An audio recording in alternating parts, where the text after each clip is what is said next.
Dalam perjalanan iman kita, kadangkala kita mungkin berasa jemu, sama seperti umat Israel yang berjalan di padang gurun selama 40 tahun. Rasanya kehidupan yang sama terus berulang. Hingga setahun berlalu, 2 tahun berlalu.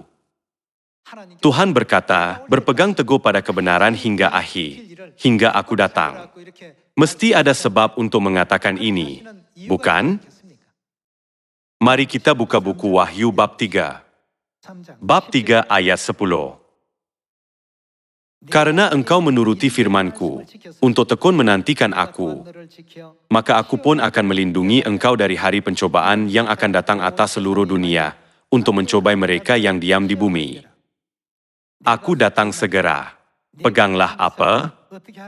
Peganglah apa yang ada padamu. Ini karena syaitan pasti akan menciptakan keadaan kita tidak dapat berpegang teguh.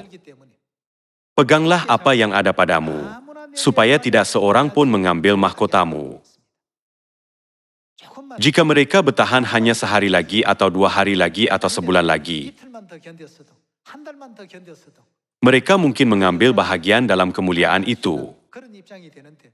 Berita-berita malang datang daripada mereka yang meninggalkan segala-galanya kerana ketahanannya sukar. Kerana Jiang Zia ialah orang yang terkenal, dia diperkatakan secara meluas oleh ramai orang. Dahulu, pada zaman dinasti Zhou di China, ada seorang bernama Jiang Zia. Walaupun pada umur 80 tahun, dia selalu didapati memancing di tepi sungai. Istrinya menjadi marah, berfikir, haruskah aku menghabiskan hidupku dengan menjaga suami yang tidak cekap?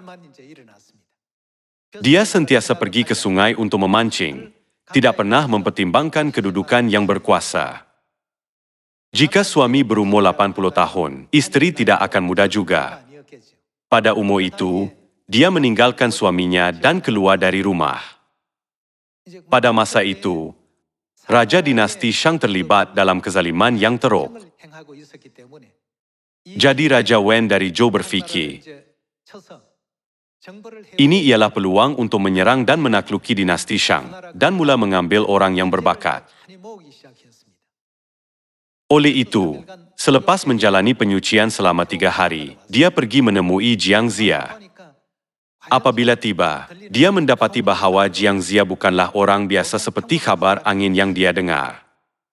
Jadi, dia segera menjelaskan rancangannya dan melantik Jiang Zia sebagai jeneral untuk menakluki dinasti Shang.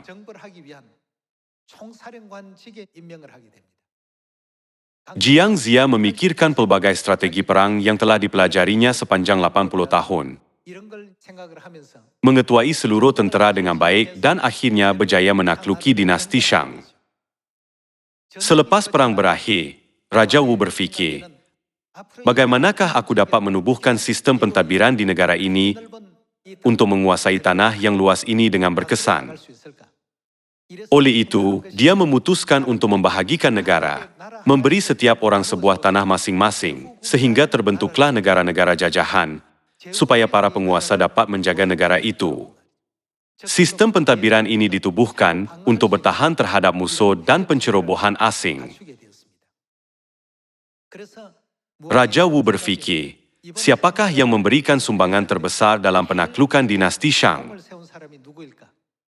Dia menyedari bahawa itu ialah Jiang Zia. Oleh itu, dia mengurniakan negeri Qi kepada Jiang Zia. Jiang Zia serta-merta menjadi pemerintah pertama Qi.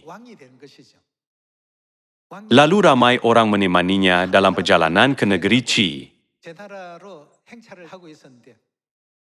Isteri yang pergi berfikir, aku akan menjadi wanita bangsawan dengan serta-merta kerana suamiku telah menjadi raja. Jadi, sangat gembira. Dia menari ke dalam perarakan dan berkata, saya isteri Anda yang menyokong Anda selama 80 tahun.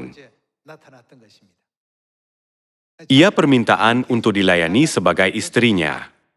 Jiang Zia meminta semangkuk air untuk dibawa.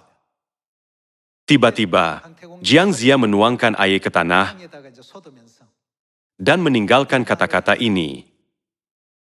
Jika Anda dapat mengumpulkan kembali air ini, Saya akan mengakui Anda sebagai istri saya. Bolehkah Anda memasukkannya kembali? Kerana dia gagal bertahan sampai akhir, dia kehilangan peluang untuk menjadi wanita bangsawan. Keputusan yang menyedihkan berlaku.